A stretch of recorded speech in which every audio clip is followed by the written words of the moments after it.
Viewers welcome back. আমরা শাগির বক্ত ফারুকের সাথে আলাপও আসলাম। তাই আসলে অনেক বুজুর্গ মানুষ আমরা কমিউনিটির প্রথম শ্রেণীর কয়েকজনের লগর একজন আসুন এখনো আমরা লগে এবং সবসময় আইন let's go and find out তান বিলাতর লাইফও আমরা মুভ করি। বিলাতর লাইফ কীভাবে হইল? রাইট 1973 আপনি আইলা। জি জি আইয়া কিতা কাম শুরু করলা? আমি আমার 1974ও 1973 থেকে 74 পর্যন্ত আমি বিভিন্ন এই শিক্ষা প্রতিষ্ঠানে পড়াশোনা করছি, এরপরে আর কন্টিনিউ করছি না। 1976 আপনার এইসিলি অ্যাটাক হইলা, এটা কিলা লেইটন স্টোন একটু বুঝাক। লেইটন স্টোন আন্ডারগ্রাউন্ডও ঢুকবার সময় আপনার ওই জায়গাতে আমারে বর্ণবাদী হলতে অ্যাটাক করছে, মানে এত বেশি অ্যাটাক করছে আমি তো মনে ছিলাম এই এন্ড অফ মাই লাইফ। কিন্তু পরে যাই লাইফ পাচ্ছি আমার, কিন্তু আমি প্রায় 1 মাস হসপিটালে আসলাম এবং 1 মাসে আমার এই কোমরের মাঝে কেন একটা এটা হয় রিচার্ড স্ক্রু, এই রিচার্ড স্ক্রু দিয়ে তারা লাগাইয়া দিছে, মানে এত মারাত্মক বা ব্যাহত। তখন আপনি বিয়া শাদী করে লইছেন না? না তখনও করছি না। তো তারপরে কি তা করলা? আপনি 1985 পর্যন্ত 76 থেকে কি তা করলা? 74ও প্রথম জব আমি ধরি ওই যে স্টেপনি গ্রিন, এখন বর্তমানে কয়েকটা রেস্টুরেন্ট এখানে আছে, এইটা আসিল ক্রিমসন এন্টারপ্রাইজ। এই ক্রিমসন এন্টারপ্রাইজও আমি প্রথম কাম ধরলাম। এইটার মাঝে আসলা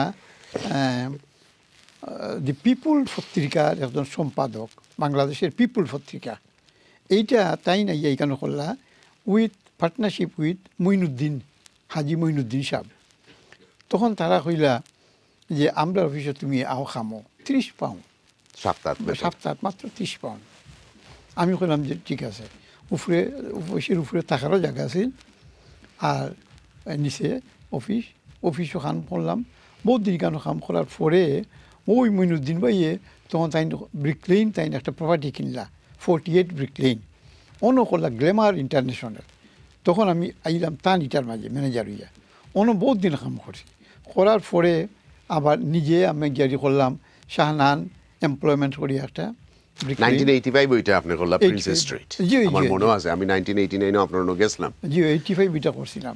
এর পরে করলাম শাহনান ট্রেনিং ব্যুরো, আর ট্রেনিং ব্যুরো করিয়া তারপরে এটা এখনও আছে, কিন্তু এখন আর ফিজিক্যাল ইয়ে নাই, কিন্তু অফিস আমার ব্যবসা এখনও আছে এই আর কি।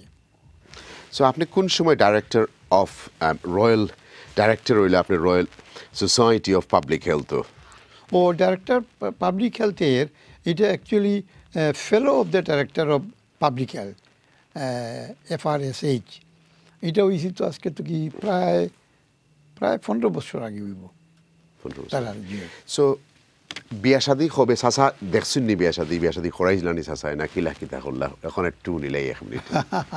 আমার ফাদারে বিয়া দেখছেন না আমার, তাই মারা গেছেন। ইভেন আমার আম্মাও মারা গেছিলা, কেউ দেখছেন না, কারণ আমার বিয়াটা এই দেশে হয়েছে। এই দেশে হওয়ায় তারা তো কেউ আইতে পারছেন না, আর যার লাগে তারা দেখতে পারছেন না। কিন্তু আমি যখন আবার তারা লইয়া গেছি, প্রথমে লইয়া গেছি বোধহয়। আপনার ওয়াইফরে আপনার আম্মা আব্বা শ্বশুরকে দেখছেন নি? দেখছেন, মাশাআল্লাহ দেখছেন। আমার আব্বাও দেখছেন, আম্মাও দেখছেন। আমি যখন দেশে লইয়া গেছি তখন দেখছেন। ইভেন কি আমার এই নাতি, মানে আমার এক নাতিরও দেখছেন, আমার ছেলেরও দেখছেন, এরা দেখছেন, সবে দেখছেন দেখে মারা গেছে। আপনার আর কোনো সিবলিং এদেশে আসেননি? ভাই বোন কেউ আসেননি? আমার এক বোন আছেন, শুধু এক বোন ম্যানচেস্টার থাকেন। আর আমার এক ভাই, তাই রিটায়ার্ড ব্রিগেডিয়ার জেনারেল বাংলাদেশও, তাই থাকেন ঢাকাত। আর দেশও আছেন এক বোন, দেড়শল। ও তো আপনার 4 জন। তো আপনার এখন ছেলে মেয়ে কয়জন? আমার 3 ছেলে 1 মেয়ে। আলহামদুলিল্লাহ তারা সব প্রফেশনাল কাম করে? সব প্রফেশনাল, সব কাম করে, সবই কেন লন্ডন। ভাবি সুস্থ আছেন? তাই আল্লাহর রকম আপনার দোয়ায় ভালোই আছেন আলহামদুলিল্লাহ। এখন আমরা একটু যাই যে আপনারা তো আমরা সব জায়গাত পাই, পালা কাজও পাই সব জায়গাত। আপনি চ্যারিটি কিলা আইলো আপনার ভিতরে? আমি চ্যানেলাইজ করলাম 20 বছরও পা দিলেন। আপনি তো জন্মর ফোর থেকে চ্যানেল আছে, যত সব চ্যারিটি হয় সব জিনিসও আপনি আগ্রহী আইন। এই চ্যারিটি করার মন মানসিকতা বা giving back to the society, এটা হইতে কি আইলো আপনার কাছে? Where did that came from? কিভাবে? Very good question, very nice. আমি যখন ঢাকা বিশ্ববিদ্যালয়ে পড়ি, ফাইনাল দিলাইতাম আমরা 1969, আপনারা কইছি একটু আগে। কিন্তু 11 দফার আন্দোলন, গণ অভ্যুত্থান যখন হয়, এটার লাগি আমরা পরীক্ষা একটু পিছিয়ে গেল, 1970 গেল কি। তখন গিয়া এই 70 পরীক্ষার আগে একটা ঘূর্ণিঝড় হয়েছিল, সাইক্লোন, ঢাকার বিরাট সাইক্লোন। এই সাইক্লোনে ঢাকার অদূরে একটা জায়গায় কয় ডেমরা, এই ডেমরার বহু মানুষ মারা গেছে এবং ডেমরা এত ক্ষতিগ্রস্ত হয়েছিল। তখন আমরা ঢাকা ইউনিভার্সিটির স্টুডেন্ট হিসাবে আমরা হল তো কি তারারে এই চ্যারিটির একটা কাজ হিসেবে আমরা খানিটানি লইয়া আমরা গেছিলাম লঞ্চে করিয়া। তখন মতিয়া চৌধুরীও আসলাম আমরা লগে। আমার মনে আছে যখন আমরা নদী দিয়া যাই লঞ্চে, তখন ডাইন সাইডে দেখছি যে ধ্বংসলীলা, গ্রাম একদম শেষ করে দিছে সাইক্লোনে। আবার বাম দিকে ঠিক আছে, আর লাশ খালি নদীর মাঝে। তখনই আমি কইছি মানুষের কীভাবে হেল্প করা যায়। ওই সময় তো কি আমার মাথা তাইছিল, আর ওই সময় আমরা তারারে হেল্প করছিলাম। তারপরে তো লন্ডন আওয়ার পরে আমরা যদি কেউ মোটিভেট করে, তখন আমি কইম চ্যানেল এসে করছে। চ্যানেল এসে যত রকমের যত চ্যারিটি করছে, গাজার লাগি হোক, NHS-এর লাগি হোক, আবার আফ্রিকার কোনো দেশের লাগি হোক, বাংলাদেশের কোনো পঙ্গুর লাগি হোক, কোনো চক্ষু হসপিটালে লাগি হোক, বা আমতুল প্রজেক্টের লাগি হোক, তারা যখনই আমারে ডাকছে আমি তারা লগে আইছি। এবং এর লাগি I am thankful and grateful to channel S for their charity activity. আপনার 325 টাকা পয়লা ইনকাম দেশের, এটা কি লাগি তা করলা ওটা বুঝি? ও, আমি আসলে 325ও না, আমার প্রথম জব সুনামগঞ্জ কলেজের ফিজিক্সের প্রফেসর হিসাবে। আমি বোধহয় কইছি আপনার। যাই হোক, আমি তখন বেতন আছিল 280 টাকা। আর 280 টাকার লগে আরও 50 টাকা দিত ডেমনস্ট্রেশন ফি, ওই গিয়ে হইল 320 টাকা। মাসিক পাইতাম 320 টাকা। আর এইটাই কিন্তু আমার বালা করে চলতো, কারণ তখন আমি সিঙ্গুলও আসলাম, তখন আমি বিয়ে শাদিও করছি না। আর তখন পাকিস্তান আমলের 320 টাকা এটা একটা হিউজ মানি আছে। 320 টাকা হিউজ। জি হয়, তখন চলতো আমার। এখন তো একটা কলেজের প্রফেসরের বেতনও আমার মনে হয় কয়েক লাখ টাকা। এই পয়সা পাইয়া কি তা গরিবরে পাঠিয়ে কিছু দিছিলা উসলানি না? সবটি নিজে রাখি দিছিলা? না, আসলেও এই আমরা তো বাঙালি কমিউনিটি কিন্তু সবসময় কিন্তু আমরা চ্যারিটি দিই। আপনি দেখুক শুক্রবার উইলেই আমরা যখনই গরিব মানুষ আয় আমরা বাড়ির, তখন কিন্তু সব বাড়ির তারা কিন্তু এই চ্যারিটি তারা কিছু ভিক্ষা দেন, এইটাও একটা চ্যারিটি। তারা ফুলানা কাপড় দিন, এইটাও একটা চ্যারিটি। তখন এই চ্যারিটি তো আমরা শিখে আইছি ছোটোবেলা তো কি। আর বিলাতেই এইটা যেমন এটার একটা প্রচার হইছে, চ্যানেলসের মাধ্যমে প্রসার হইছে, যার লাগে আমরা এটা আরও বড় আকারে করতাম পারি। এবং বাংলাদেশ ছাড়াও পৃথিবীর বিভিন্ন দেশেও আমরা এই চ্যারিটির মাধ্যমে আমরা নিজেরা কানেক্ট করতাম পারলাম।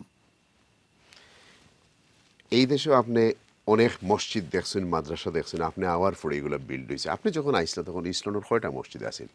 ইস্ট লন্ডনের মসজিদ আমি প্রথম আমার জীবনের প্রথম নামাজে আমি পড়ছি, আমার মনে আছে এইটা হইলো ওই যে মালবাড়ি মালিবনের দ্বারো, নামটা ভুলে গেলাম কিতাব মসজিদটা, এটা বড় মসজিদ। এই মসজিদে আমি নামাজ পড়ছিলাম, মনে হল না নামটা। এনিওয়ে আপনি তো ব্রিকলিন মসজিদ পাইছেন? ব্রিকলিন মসজিদের না, ব্রিকলিন মসজিদ তো 76 হইল। জি, আমি তো 73 আইসি যদিও, কিন্তু ব্রিকলিন আমি থাকতাম 74 তো কি। তখন ব্রিকলিন কোনো মসজিদ আসিল না, তবে ইস্ট লন্ডন মসজিদ আসিল। তখন তো কন্টেইনার একদম ছোটো মোটো মসজিদ আসিল। আমি গেছিলাম এক জানাজাত গেছিলাম, সম্ভবত 76ও। আমার আমরা বাংলাদেশিরা ওভার 300 মসজিদ নিজস্ব আছে, আর টোটাল মসজিদ 2500 যার গিয়ে ইংল্যান্ড। জি জি জি। আপনি কি তা কোনোদিন ভাবছেন যে মুসলমানের গ্রোথ এইরকম হইব? যখন 72 আইসেন, 73 আইসেন, আপনি বুঝছিলেন যে কোনো সময় কল্পনা করছেন যে মুসলমান গ্রোথ ওরকম হইব? এটা আমার কোনোদিন চিন্তার মাঝে আইসে না।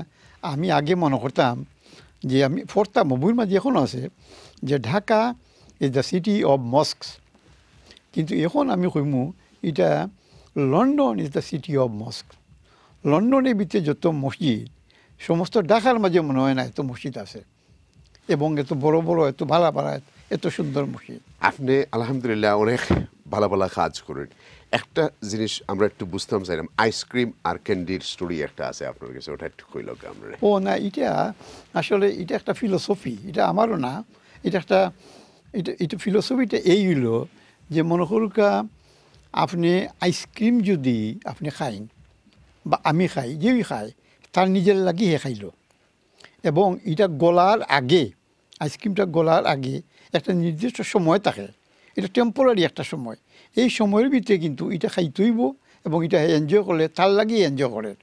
কিন্তু ক্যান্ডেল যখন আপনি জ্বালাইবা, ক্যান্ডেলও মেল্ট হয়ে যাব আইসক্রিমের লাগান, কিন্তু হে মেল্ট হওয়ার আগে এই ক্যান্ডেলটা হে কিন্তু একটা আলো ছড়ায়। এই অন্ধকারের মাঝে যখন আলো ছড়াইল, এর মানে এই আলোটা হইল একটা জ্ঞান, এই আলোটা হইল একটা অভিজ্ঞতা, একটা ভালো জিনিস, একটা চ্যারিটি। এই যে চ্যারিটি হে ছড়াইয়া দিল, এতে কিন্তু অনেকের উপকার হইল। এটা তার খালি উপকার না, অনেকের সমাজের উপকার হর, দেশের উপকার হর, এবং এটা পার্মানেন্টলি উপকার হইল। ওই জিনিসটি হইল ক্যান্ডেল। এর লাগিয়ে আমি চ্যানেল এসে কই, তারা একটা ক্যান্ডেল, তারা কিন্তু চ্যারিটির মাধ্যমে তারা কিন্তু সমাজে আলোকিত করেন, সমাজের উপকার করেন, ক্যান্ডেলের কাম করেন, নট আইসক্রিমের কাম। Thank you. এখন আপনি আমরা ভিউজরে কিতা কইবা যে আমরা মানুষের পাশে দাঁড়ানোর লিগে আমরা কিভাবে মানুষের পাশে দাঁড়াইতাম, কিলা কইবা তারারে? মাদার তেরেসা কলিকাতার তাই একটা কথা কইছিল যে what I can do probably you cannot do, and what you can do probably I cannot do, but what you and me can do together that will make a difference for the community. So আমি কমিউনিটির কইম আমরা সবে মিলিয়ে কাম করি, তখন we can make about a change. আর আরেকটা উক্তি আমি জানি আইনস্টাইনেও কইছেন যে don't try to be a man of success, try to be a man of inspiration. তো আমি দেখছি পার্সোনালি স্পিকিং আপনি হইলে আমার source of inspiration. You are a source of inspiration for the community, you are a source of inspiration for the country. So we should follow those who can spread the inspiration. That is my Thank you. my Thank you. message. Thank you for giving us the time. Thank you. What a wonderful. আমরা আসলে অনেক কিছু শিখলাম, অনেক কিছু জানতাম পারলাম। আপনারা সবাই তার লাগে দোয়া করবা যাতে আল্লাহ তাদের সুস্থভাবে আমরা লোকে যতদিন রাখেন বা সুস্থ রাখতে সবসময়টা আপনার কাছে আমরা চাও, আপনারা তার লাগে দোয়া করবা। আপনার সাথে আরেকজন গেস্ট লইয়ে আমরা আরেকটা এপিসোডে দেখা হইব। তার আগ পর্যন্ত আপনারা সব ভালো থাকুক।